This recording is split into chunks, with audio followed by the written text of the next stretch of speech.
Assalamualaikum warahmatullahi wabarakatuh. Kembali lagi di video saya. Pada video kali ini akan saya jelaskan info tentang info GTK di tahun 2019 ini. Ya, untuk kali ini akan saya jelaskan beberapa penyebab yang menyebabkan di info GTK kita tulisannya tidak valid atau tidak bisa untuk pencairan tunjangan profesi guru. Ya, jadi ada beberapa hal yang perlu diperhatikan dalam info GTK ini, dan jangan sampai nanti info GTK kita tidak valid. Oke, langsung saja masuk ke website info GTK. Alamatnya adalah info.gtk.kemdikbud.go.id. Nah, ini alamatnya. Silakan diketikkan ya di browser. Saya gunakan browser Chrome. Nah, silakan dibuka, klik enter atau go. Nanti tampilannya adalah seperti ini. Ini tampilan utama info GTK. Nah, nanti kita bisa login dengan menggunakan nomor NUPTK atau akun PTK. Nah, yang biasa sering dipakai adalah NUPTK. Jadi kita klik dulu NUPTK-nya di sini ya. NUPTK harus kita klik dulu supaya nanti kita bisa login menggunakan NUPTK. Nah, kalau sudah, silakan masukkan NUPTK yang sudah ada, NUPTK kita, dan tanggal lahirnya ya, dengan format tahun, bulan, dan tanggal lahir. Kemudian masukkan kode yang muncul di atasnya di sini ya, kita tulis 572179. Nah, kalau sudah ya, pastikan NUPTK dan tanggal lahir sudah benar, terus klik NUPTK yang di sini. Kalau sudah, klik login.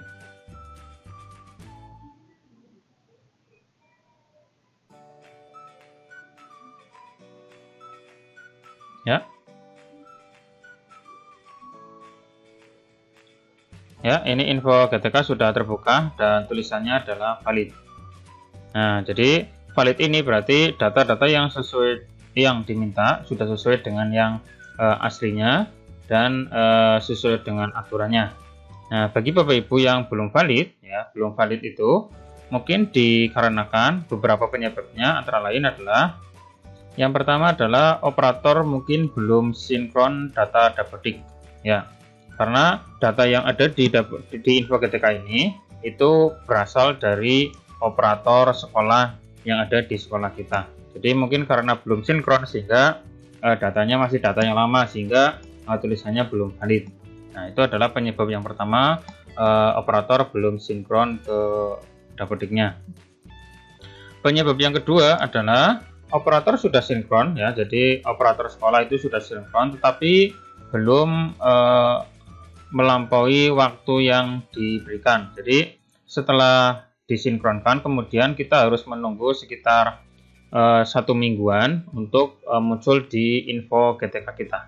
Jadi tidak langsung muncul begitu sinkron, tapi nanti menunggu sekitar 1 mingguan baru di info GTK kita muncul atau berubah sesuai dengan data yang diinputkan, apakah sudah valid atau belum, seperti itu ya. Jadi mungkin saja kita menunggu 1 minggu setelah sinkron, jangan sampai langsung muncul ya, atau menanyakan kok nggak muncul ya, karena belum 1 minggu.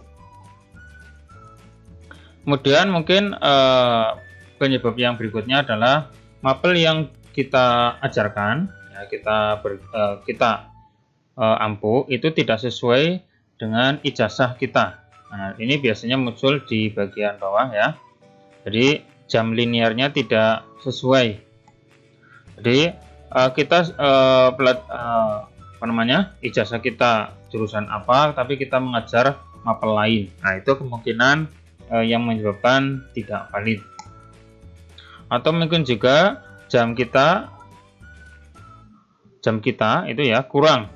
Jadi kurang dari 24 jam itu kalau guru biasa ya, kecuali kalau misalkan mengampu jadi ketua perpustakaan atau yang lain ya.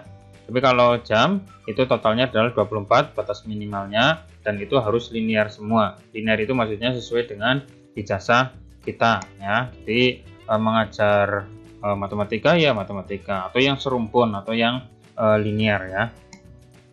Terus ada juga beberapa penyebab yang menyebabkan tidak valid.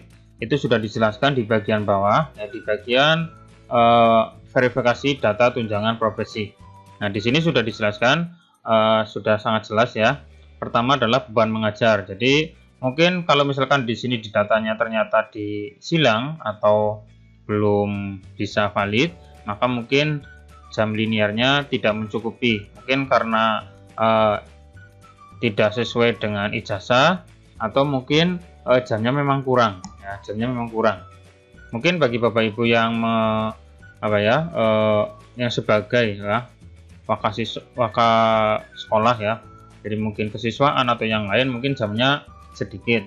Nah, itu nanti bisa tidak valid karena jamnya kurang, tetapi itu bisa ditambah dengan waka sekolah ya, mungkin waka kesiswaan atau kurikulum itu bisa ditambah, atau mungkin di situ belum ditambahkan sehingga jam mengajarnya itu belum valid ya. Lalu yang kedua adalah keaktifan. Jadi di sini di Dapodik itu ada opsi untuk mengaktifkan apakah kita itu masih aktif atau tidak. Nah, aktifnya itu ya mungkin karena kita masih ngajar ya, tapi kalau misalkan munculnya tidak aktif, mungkin karena kita sudah mengundurkan diri atau resign ke tempat yang lain, nanti tulisannya adalah tidak aktif. Itu harus aktif ya. Itu nanti yang mengaktifkan adalah dari operator sekolah. Terus kelengkapan datanya memang belum lengkap. Jadi data-data yang ada di atas ini ya, di data atas itu belum lengkap pengisiannya. Terus kelulusan sertifikasi. Di sini maksudnya adalah kita memang belum teridentifikasi sebagai peserta sertifikasi yang lulus. Jadi mungkin bagi Bapak Ibu yang sudah mengajar tapi belum sertifikasi, berarti nanti tidak mungkin bisa valid, karena memang untuk valid itu harus sertifikasi dulu dan harus lulus ya. Nah, untuk sertifikasi untuk mulai tahun 2018 kemarin itu pelaksanaannya dengan menggunakan metode PPG. Lalu di kepegawaian yaitu statusnya harus GTY atau guru tetap yayasan. Itu juga harus ada, dibuktikan dengan SK pengangkatan GTY. Lalu berikutnya adalah NUPTK. Itu NUPTK juga harus valid. Jadi tidak asal, tidak salah ketik ya di Dapodiknya, jangan sampai salah ketik, karena kalau salah ketik atau mungkin kurang angkanya, maka akan menyebabkan NUPTK tidak valid dan maka otomatis di sininya tidak bisa terchecklist ya, sehingga tidak valid. Nah, yang terakhir adalah tentang usia. Jadi karena mungkin usianya sudah memenuhi ya untuk pensiun ya, sehingga kalau misalkan dilanjut saja berarti tidak bisa valid ya. Nah, untuk batas pensiunnya di atas juga sudah ada ya. Untuk tanggal pensiunnya di sini sudah muncul tanggal berapa dan tahun berapa. Kalau misalkan sudah melebihi ya berarti otomatis tidak bisa atau tidak mungkin bisa valid.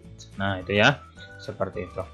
Nah, silakan bagi Bapak Ibu yang mau bertanya atau masih bingung bisa langsung tulis di kolom komentar di bawah ini. Kalau ada yang kata-kata yang salah saya atau mungkin penjelasan yang kurang jelas, silakan bisa langsung tulis saja di kolom komentar, atau mau menambahkan tadi alasan yang tidak valid itu kenapa, bisa tulis saja di kolom komentar di bawah ini. Dan semoga bermanfaat. Sampai ketemu lagi di video saya berikutnya. Jangan lupa subscribe channel saya untuk mendapatkan info selanjutnya dari saya ya. Dan cukup sekian. Assalamualaikum warahmatullahi wabarakatuh.